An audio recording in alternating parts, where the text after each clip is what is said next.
6. Las emociones y su repercusión en la salud. ¿Qué son las emociones? Son estados afectivos de más o menos intensidad, la respuesta que ofrece el cuerpo a las circunstancias de vida, a los eventos de nuestro día a día, a nuestra subjetividad, que muestran la manera de ser y expresan la forma en que nos sentimos. Unos mismos hechos pueden originar diferentes emociones, las cuales dan color y sabor a los acontecimientos de nuestra vida, pero las emociones también están relacionadas con la salud física y mental. Por ejemplo, si digo, me siento bien, experimento bienestar y paz. Si afirmo, me siento sano, mejoro mi salud. Y si por el contrario manifiesto, me siento solo, experimento soledad. 118. La psicología positiva. El término psicología positiva fue acuñado por el psicólogo estadounidense Martin Seligman en 1998. Existen dos formas de responder ante los eventos. Son las emociones positivas o negativas. Según la que domine y mande, nos sentiremos de una u otra manera. Entremos más en profundidad. Las más estudiadas a lo largo de la historia han sido las emociones negativas: el dolor, la angustia, la ansiedad, la rabia, la soledad. En los últimos años desde la ciencia cada vez se indaga más sobre las emociones positivas, especialmente tras la relativamente reciente aparición de la psicología positiva. Otro científico interesante es Richard J. Davidson, doctor en neuropsicología y fundador y presidente del Centro de Investigación de Mentes Saludables en la Universidad de Wisconsin-Madison. Allí investiga emociones, conductas y cualidades positivas del ser humano como son la amabilidad,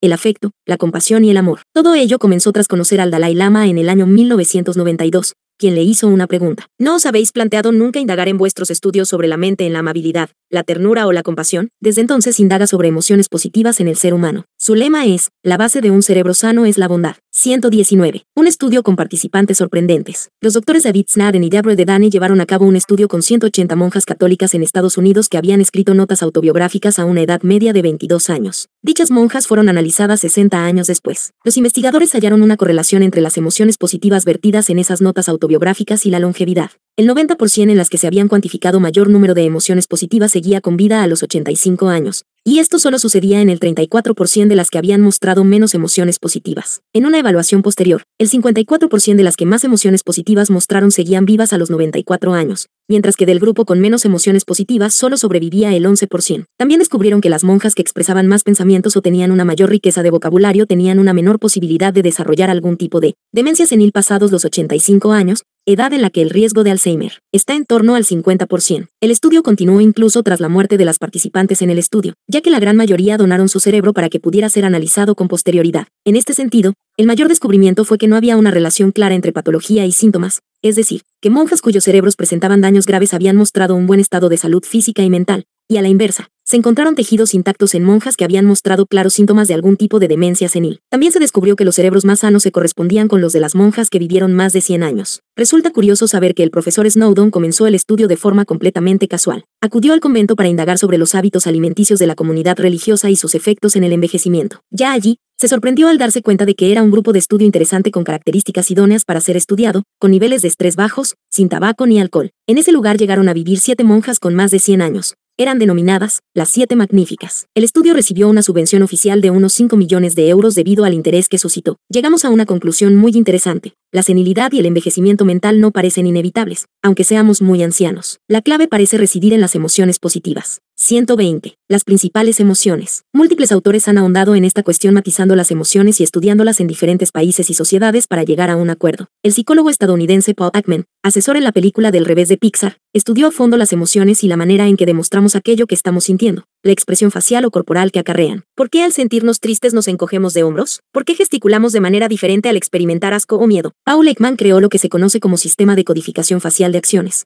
FACS, por sus siglas en inglés, una taxonomía que mide los movimientos de los 42 músculos de la cara, así como los de la cabeza y los ojos. Así estableció en 1972 que había 6 expresiones faciales universales que relacionó con las que para él son las 6 emociones básicas o primarias: ira, asco, miedo, alegría, tristeza y sorpresa. 121. Las moléculas de la emoción. Entramos en un campo apasionante. La neurocientífica estadounidense Candace Beppert, fallecida en 2013, directora del NIM, Instituto Nacional de Salud Mental de Estados Unidos, y autora del bestseller Molecules of Emotion, Las moléculas de la emoción, sobre el efecto de estas en la salud, provocó una verdadera revolución con sus estudios en torno a la conexión mente-cuerpo. Fue ella quien descubrió el receptor opioide. Pasemos a explicar de forma sencilla su descubrimiento. Los receptores opioides se encuentran en la superficie de la membrana celular y se unen de forma selectiva a moléculas específicas, tipo llave cerradura. Esas moléculas que llegan a los receptores son los denominados neuropéptidos. Estos últimos son los sustratos básicos de la emoción. Lo interesante es que cada emoción activa la producción de estos neuropéptidos. Cuando el receptor de la membrana recibe esa molécula, neuropéptido, de la emoción,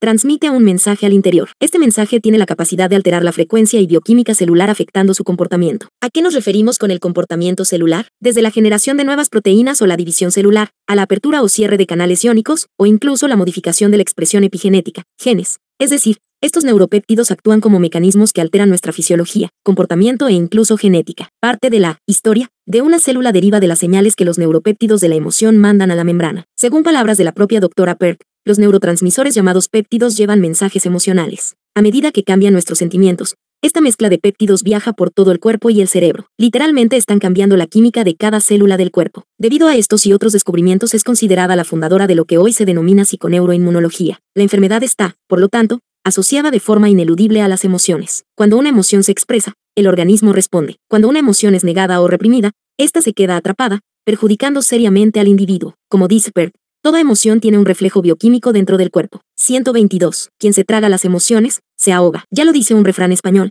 quien mucho traga, al final se ahoga. Durante estas páginas hemos ido descubriendo la importancia que tienen los pensamientos y emociones en nuestra salud y conducta. Veamos un ejemplo concreto. Si alguien me dice, vas horriblemente vestida, yo puedo reaccionar de diferentes formas. Respondiendo, tú sí que eres horrible, tragándome toda emoción, quedándome resentida, triste y dándole vueltas. ¿Por qué me habrá dicho esto? Tampoco soy tan horrible. ¿Qué tendrá contra mí? ¿Tendría que haberme vestido de otra manera? Bloquear y anular lo sucedido, sin pensarlo, ignorarlo. Responder algo tipo, a mí me gusta. Siempre he tenido gustos originales y distintos. Cada respuesta tiene un impacto diferente en el cuerpo, en cada célula y, por supuesto, en la mente. En el primer caso, cuando respondo de forma impulsiva, directa e incluso un poco agresiva, quizá mi organismo no se altere, pero acabo perdiendo amigos y rompiendo o dificultando mucho relaciones personales. La segunda y la tercera me enferman. Estoy silenciando y bloqueando emociones negativas, y eso tiene repercusión sobre mi salud física y psicológica. Freud lo explicaba de esta manera. Las emociones reprimidas nunca mueren. Están enterradas vivas y saldrán a la luz de la peor manera. La última respuesta es la más sana. No siempre es posible actuar y responder de la mejor manera posible. A veces la propia personalidad o las circunstancias nos hacen actuar de forma inesperada o inadecuada, y solo somos conscientes de ello tiempo después. Vivimos en una sociedad que nos incita a bloquear y anular las emociones. Esto se debe a que parece que sentir o emocionarse es un signo de debilidad o de falta de fortaleza. Incluso en ocasiones parece que resulta inadecuado y poco apropiado expresar lo que uno siente, sobre todo si tiene un componente emotivo. Los que nos dedicamos al mundo de la mente y las emociones sabemos que reprimir una emoción equivale a no aceptarla. Se quedan encajadas y enquistadas en el subconsciente. Lo lógico es que afloren de una u otra forma en otro momento de nuestra vida, perturbando entonces profundamente nuestro equilibrio. Un ejemplo claro son las depresiones que acontecen en el embarazo o puerperio, momentos de gran vulnerabilidad en la mujer. Si uno guarda lo que siente por miedo a lo que piensen los demás,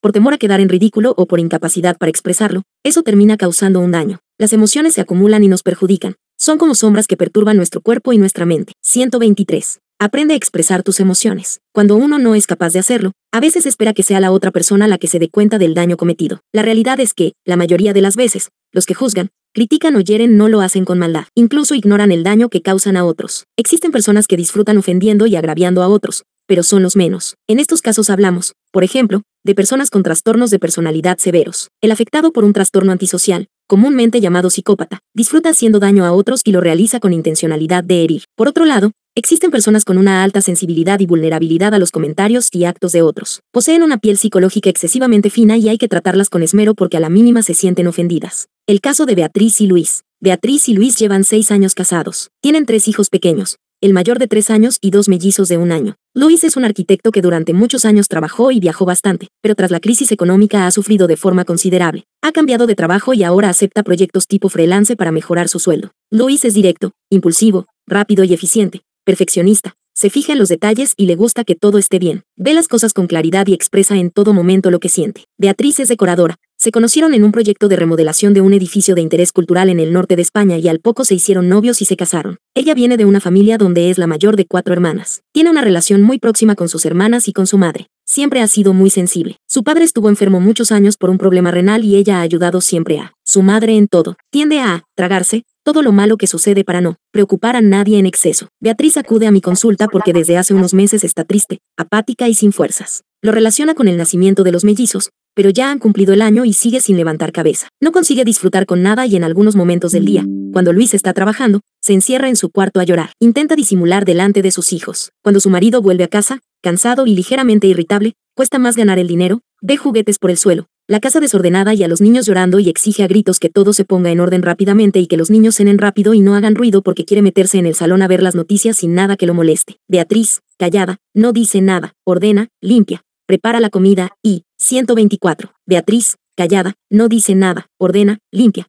prepara la comida y, cuando tiene a los niños acostados, solo quiere llorar. Luis no se da cuenta, está en lo suyo, en sus preocupaciones, y Beatriz no le dice nada, nada, porque no sabe decirlo, no sabe expresarlo. El día que Beatriz llega me dice que hace unos días le han diagnosticado de síndrome de colon irritable, 16. Le realizo una entrevista completa donde me cuenta la historia familiar. Reconoce no haber sabido jamás enfrentarse a su marido, ni a nadie cercano, para evitar conflictos. Prefiere la armonía aparente a replicar o decir que algo no le parece bien. En los últimos tiempos, asocia vértigos y mareos, aparte de la sintomatología digestiva. Psicológicamente admite no disfrutar con nada, tiene fallos de memoria y dificultad para concentrarse. Cuando hablamos con su marido, Luis no entiende que la puede haber llevado hasta esta situación. Explica que su mujer es una persona de gran corazón y que jamás se enfada. Reconoce que él tiene un carácter explosivo, pero que su mujer le lleva muy bien. Explico a cada uno por separado, en forma de esquema, cómo funciona su mente, sus emociones y sus comportamientos tras los estímulos externos, a Beatriz tras los gritos e impaciencias de él, y a él tras las frustraciones por temas económicos y profesionales. Les uno el esquema de personalidad del otro para que se entiendan y les oriento con pautas muy concretas para mejorar la relación. Tras unos meses de terapia, Beatriz está mejor. Le pauto una medicación antidepresiva para mejorar el estado de ánimo, que le ayuda a regular los síntomas físicos. A Luis,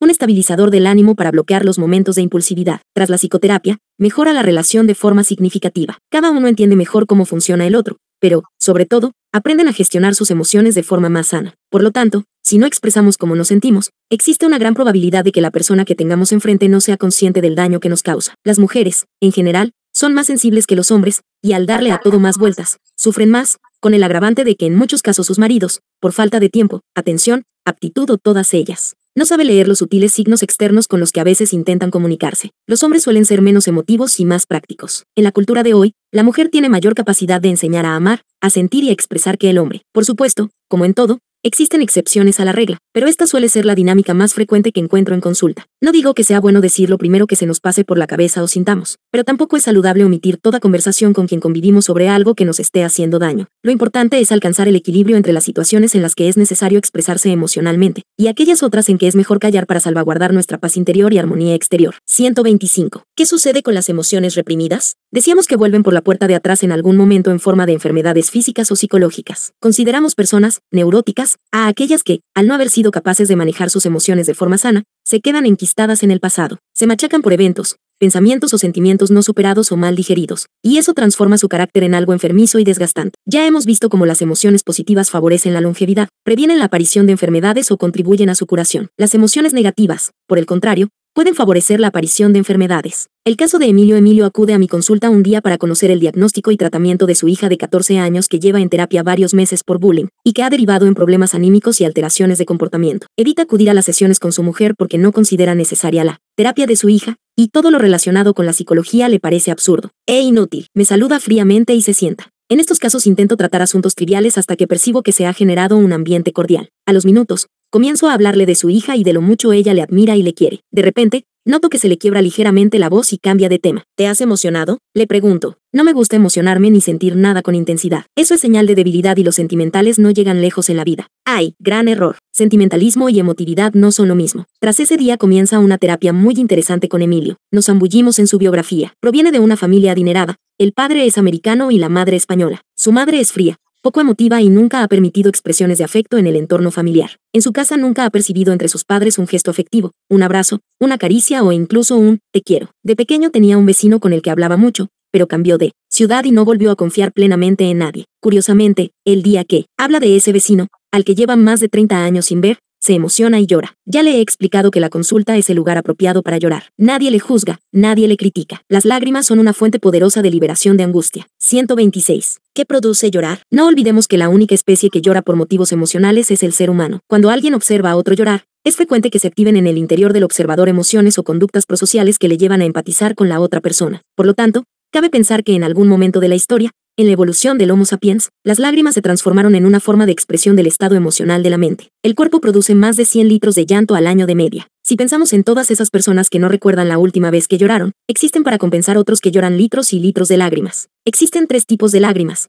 Las basales sirven para mantener la hidratación del ojo, las protectoras brotan ante agresiones físicas, motas de polvo, gases, y las emocionales. El llanto de tipo emocional se activa cuando el organismo percibe un estado de alerta, tristeza, angustia, peligro, y envía las lágrimas a los ojos como reacción ante ello. De igual modo, se produce un aumento del ritmo cardíaco y un sonrojo de las mejillas. Los beneficios de una buena llorera. En el año 2013 comenzó en Japón una terapia denominada Ruikatsu, que se traduce como buscando lágrimas. Japón es por motivos culturales e históricos uno de los países del mundo con menor educación en el campo afectivo. No se les permite expresar emociones socialmente. Esta técnica les ayuda a liberar tensiones, emociones reprimidas y recuperar el equilibrio. Se trata de una terapia de grupo basada en el llanto. Evitan hacerlo a solas por la semblanza con los estados depresivos donde uno se encierra para llorar y desahogarse. El primer Ruikatsu fue organizado por un antiguo pescador japonés, Hiroki Terai, en el año 2013. El proceso es el siguiente. Se proyectan en una sala, con un público de unas 20 o 30 personas, videos, anuncios o cortometrajes con una elevada carga de emotividad hasta que se consigue que las personas rompan a llorar. La duración es de aproximadamente 40 minutos. El resultado es que las personas salen despejadas,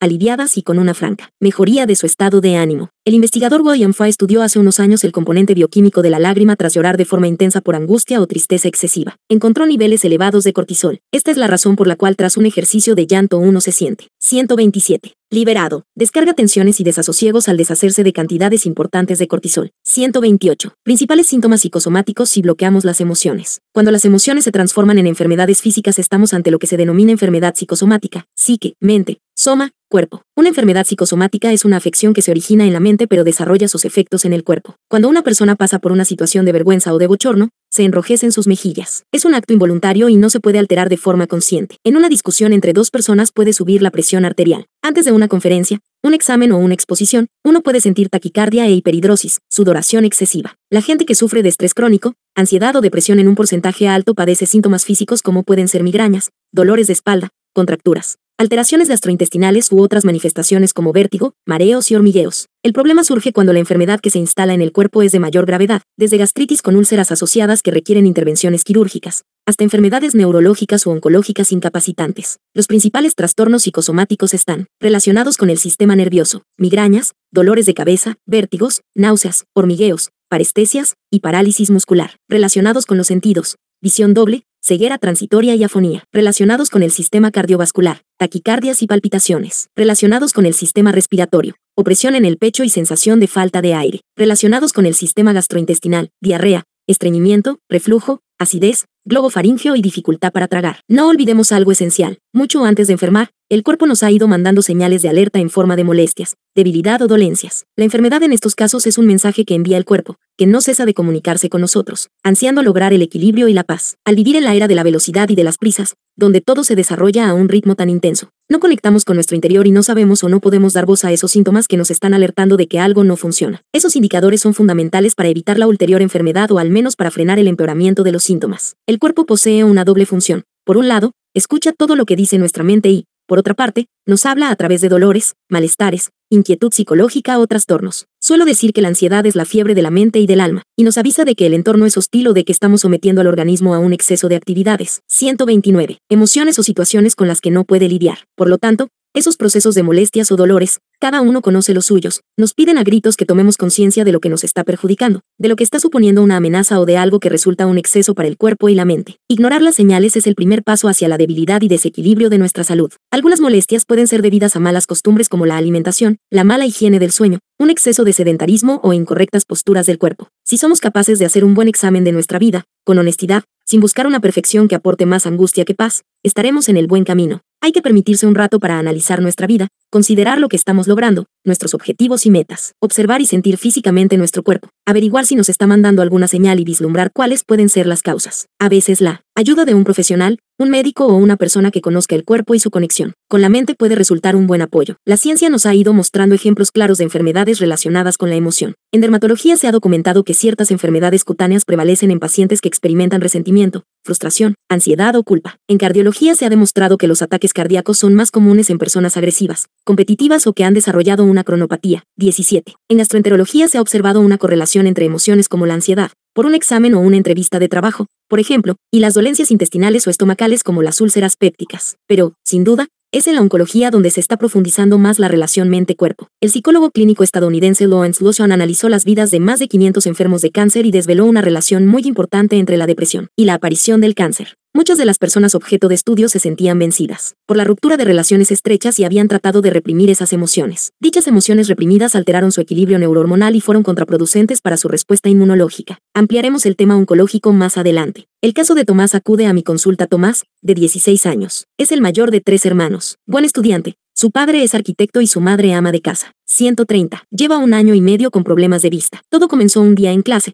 al darse cuenta de que veía borrosa la pizarra. Avisó a la profesora y por la tarde acudió a urgencias con su madre. Fue diagnosticado de espasmo acomodativo. Le pautaron unas gotas y la mandaron a casa. Estuvo un par de días algo mejor, pero un día, en medio de una clase, se dio cuenta de que no veía nada. Acudieron a otro especialista para solicitar una segunda opinión. Fue valorado, se le realizaron varias pruebas, pero persistía el empeoramiento. Cambiaba su grado de miopía en cada prueba y no tenían clara la causa. Tras acudir a varios especialistas más, entre ellos varios neurólogos, le fue realizado un escáner y una resonancia, pero los resultados fueron completamente normales, debido a lo cual fue derivado a psiquiatría. Cuando veo a Tomás en consulta, me sorprende lo tranquilo que se encuentra a pesar de que no ve. La vel indiferencia, que llamamos los psiquiatras. Él dice haberse acostumbrado a no ver y que no le preocupa. Realizamos entrevistas a los padres y descubrimos en la personalidad de Tomás unos rasgos perfeccionistas y rígidos muy marcados. Se exige mucho, no se permite un error, adelanta lo que le van a explicar en el colegio para ir más avanzado y busca saber siempre más, ver, más allá de lo que le corresponde para su edad y madurez. Su cuerpo le frena en seco, deja de ver. Estuvo en terapia varios meses,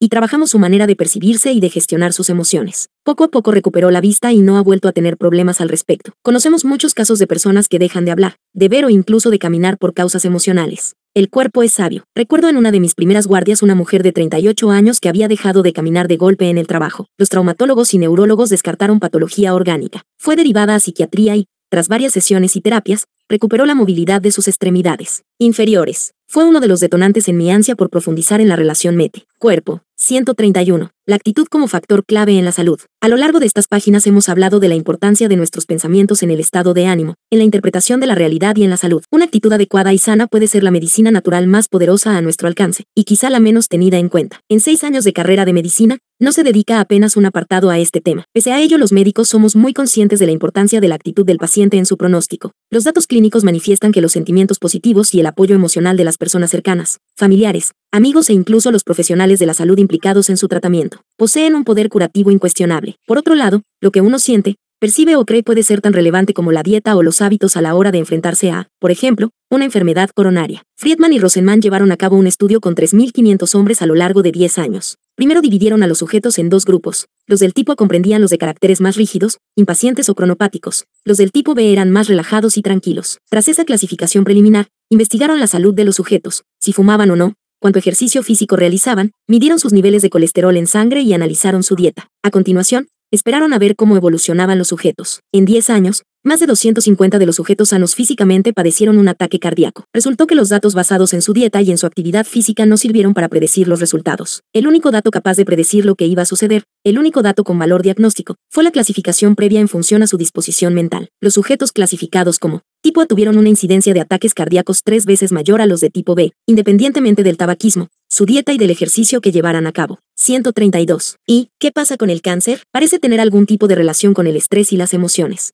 No está claro el proceso, pero cada vez se intuye por más científicos que la emoción o el estrés podrían ser factores de riesgo en el desarrollo del cáncer. Lógicamente, las enfermedades oncológicas poseen una etiología variada y compleja. Siguen sin existir estudios serios que relacionen directamente emociones y cáncer, pero todos conocemos a alguien que ha sufrido enormemente en la vida y un día nos avisa, consternado, que está diagnosticado de una enfermedad grave y en el fondo no nos sentimos sorprendidos con lo que ha sufrido. En un trabajo dirigido por el epidemiólogo David Parry y realizado entre el University College de Londres, la Universidad de Edimburgo y la Universidad de Sydney, analizaron 16 investigaciones llevadas a cabo durante una decena de años. Eran un total de 163.363 personas las que comenzaron el estudio y 4.353 las que fallecieron por cáncer. Se buscaba la relación entre algunos tipos de cáncer y el componente hormonal y los estilos de vida. Sabemos a estas alturas que la depresión genera un desequilibrio hormonal con elevados niveles de cortisol. Esto detiene la correcta reparación del ADN e inhibe la adecuada función del sistema inmunológico. Los resultados del estudio mostraron que las personas con depresión y ansiedad poseían una incidencia un 80% mayor en cáncer de colon y 2 veces mayor en cáncer de páncreas y esófago. Hay que leer los resultados con cuidado y no dejarse cegar por ese resultado tan contundente. No olvidemos un dato importante. Las personas ansiosas y depresivas poseen tasas elevadas de consumo de tabaco y alcohol, y de obesidad,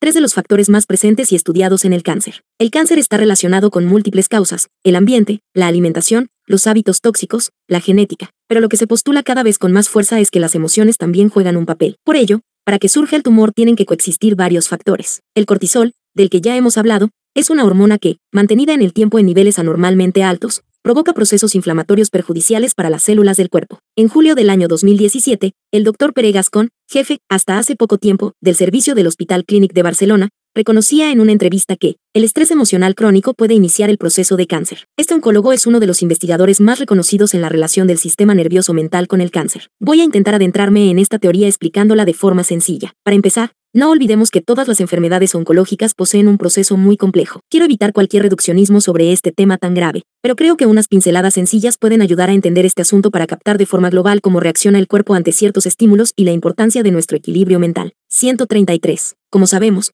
el cortisol genera inflamación liberando sustancias, prostaglandinas, citoquinas, y es activado por situaciones de estrés crónico. Por otra parte, los tumores son un conjunto de células malignas que se asientan y crecen en alguna zona del cuerpo. En el cáncer, cuando el tumor está instalado, el sistema inmunológico, las defensas del cuerpo, deja de atacar al tumor y se pone de parte de él. Por ejemplo, los macrófagos, un subtipo de glóbulo blanco, son los que se encargan de fagocitar el material extraño del cuerpo. Forman parte de la respuesta innata del sistema de defensa del organismo. En el caso del cáncer dejan de actuar y trabajan para el tumor. Se produce una autoagresión del propio sistema inmunológico contra el cuerpo. En el cuerpo existen entre 5 billones y 200 trillones de células dependiendo del ser humano, edad, sexo. El entorno de la célula es la sangre. La composición de esta es determinante para el destino de las células. ¿Quién controla la sangre? Lo hemos ido revisando en capítulos anteriores. El sistema neurohormonal es clave. Se ha investigado un dato curioso. Si llevo la célula a un entorno tóxico, enferma. Si la rodeo de un entorno sano, sana. Tanto el entorno de las células como la información que reciben las membranas juega un papel fundamental. Del mismo modo que le ocurre a nuestras células, si una persona, conjunto de células y, por supuesto, de algo más, frecuenta un entorno tóxico, bien sean personas, ambiente o circunstancias adversas, enferma. Cuidado, si a pesar de estar en un ambiente sano,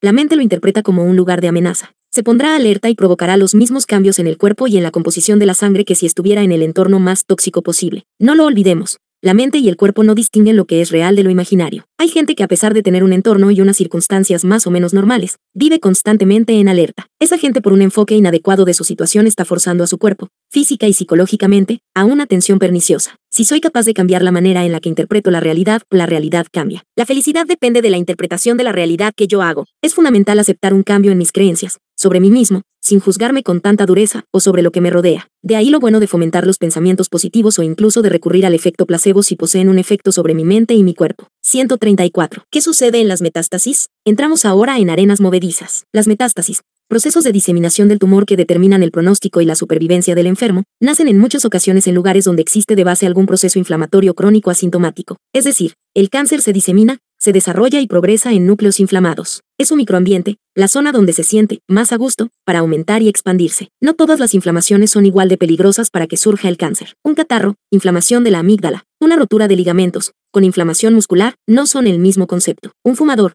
cada vez que fuma, daña las células bronquiales, produciendo una inflamación crónica de esa zona. Esa inflamación surge para defender y salvaguardar la zona. Esto, en principio, es algo sano y bueno. Si el vicio de fumar y la consiguiente inflamación se mantienen en el tiempo, si además esa persona tiene antecedentes familiares oncológicos de pulmón, y si por último añadimos al cóctel explosivo algún problema emocional serio, esa persona es candidata muy seria a enfermar de cáncer. Lógicamente no todos los fumadores enferman de cáncer, pero sabemos que el tabaco es un potente activador de los procesos oncológicos. Por ello se pregunta a los pacientes durante las revisiones médicas los años que llevan de exfumador, es decir, el tiempo que has concedido a tu cuerpo para que se recupere de esa agresión constante a la que le has sometido con todo el proceso inflamatorio que acaecía durante tu etapa de fumador. Los estudios se han amplificado con resultados asombrosos. Se ha descubierto que existe una relación directa entre las células cancerosas y el sistema nervioso. Es decir, existen receptores en las células tumorales a sustancias relacionadas con el cerebro como pueden ser la adrenalina o el cortisol. Las emociones, los impactos estresantes fuertes, alteran el cuerpo pero también afectan a las células del cáncer. Se produce una comunicación directa entre el cáncer y la mente, sistema nervioso y, por tanto, sistema emocional. Esta explicación no está destinada a alterar o perturbar al lector. Todo lo contrario, sirve para entender aún más la conexión profunda que existe entre las enfermedades más graves y difíciles de controlar y la mente. El cáncer está profundamente vinculado al sistema inmunológico. Las situaciones de estrés, preocupaciones, tristezas y traumas de forma crónica alteran las defensas y favorecen el posible desarrollo de una enfermedad grave. El reflejo de esos estados emocionales tóxicos se halla a nivel bioquímico y fisiológico, con estados inflamatorios latentes. En resumen, las emociones perjudiciales, como tales, no producen cáncer. Ahora bien, el estrés emocional crónico puede arrancar, activar o potenciar la difusión de aquello que origina el cáncer. ¿Qué provoca estrés emocional? Situaciones como la soledad, familiares enfermos, mala relación con el entorno, traumas no resueltos, duelos difíciles o problemas laborales y económicos. 135. Ser capaz de mejorar el manejo de nuestros pensamientos tiene un enorme potencial para controlar así el nivel de inflamación del cuerpo. 136. Pautas sencillas para gestionar de forma correcta las emociones. 1. Conócete. Aprende a entender qué te perturba. Cuando alguien tiene bloqueadas sus emociones desde siempre, le será más difícil profundizar en el origen de ciertos problemas. En cualquier caso, inténtalo,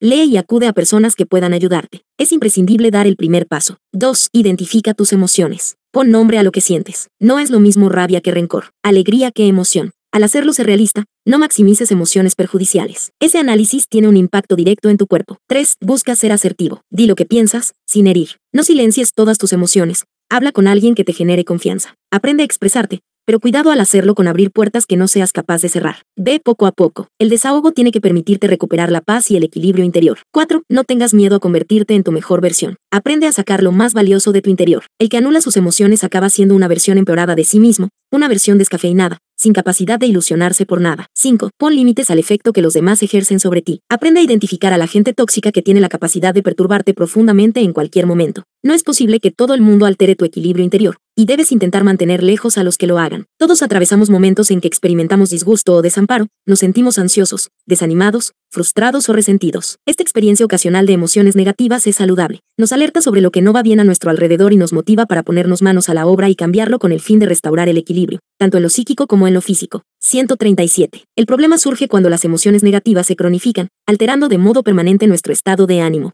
El modo en que pensamos y sentimos condiciona nuestra calidad y cantidad de vida. 138. Los telómeros. Los telómeros, descubiertos por el biólogo y genetista estadounidense Hermann Joseph Malloy en los años 30 del siglo pasado, son los extremos de los cromosomas. Su principal función es dotar de estabilidad estructural a los cromosomas, impidiendo que se enmarañen y se adhieran unos a otros, siendo claves en la división celular. Por todo ello están muy relacionados con el cáncer. No olvidemos que las enfermedades oncológicas suponen una división anormal de las células. Los telómeros son los relojes de las células, ya que establecen el número de veces que una célula puede dividirse antes de morir. Son el cronómetro del envejecimiento celular. La bioquímica estadounidense de origen australiano Elizabeth Blackburn, nacida en 1948 en la isla de Tasmania, tras doctorarse en biología molecular en la Universidad de Cambridge en 1975, comenzó a estudiar los telómeros de los cromosomas primero en la Universidad de Yale y más tarde en la Universidad de California en Berkeley. Estudiando los telómeros, Elizabeth Blackburn descubrió en 1984 una nueva enzima, la telomerasa. Comenzó a crear telómeros artificiales con el objetivo de estudiar la división celular. Descubrió que cuanto menores eran los niveles de telomerasa, menor era el tamaño de los telómeros y, por lo tanto, disminuía el número de divisiones posibles de una célula, con un mayor riesgo de enfermedades y envejecimiento. Los hábitos negativos impactan en la longitud del telómero. Hablamos del estrés, la alimentación, la obesidad,